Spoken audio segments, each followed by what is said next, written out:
আজকে সভাস্থলে এসে দ্রৌপদী দেখেছেন যে তার সামনে সমস্ত আসন ফাঁকা। দেখে তিনি প্রথমে বুঝতে পারেননি, পরে খবর নিয়ে জেনেছেন যে এতবার জায়গার বদল হওয়ার ফলে অধিকাংশ লোক আসতেই পারেননি। আর যাদের আসার কথা ছিল, উদ্যোক্তারা বলেছেন তাদেরকে সিকিউরিটি পাস দেওয়া হয়নি। কল্পনা করুন, রাষ্ট্রপতির বক্তব্য শুনতে সিকিউরিটি পাস, অথচ রাষ্ট্রপতির ভাষণ কোথায় হবে সেটা নির্বাচনের জন্য একটা ভাগাড়কে দিয়ে দিলেই যথেষ্ট।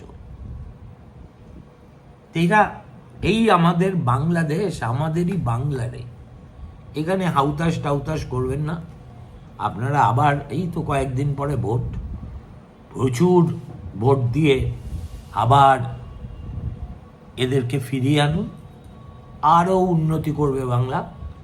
আমাদের এখনও তবু শারীরিকভাবে মাথাটাও ঘাড়ের উপরে আছে, তখন দেখবেন আমরা সবাই কনিষ্ক হয়ে গেছি।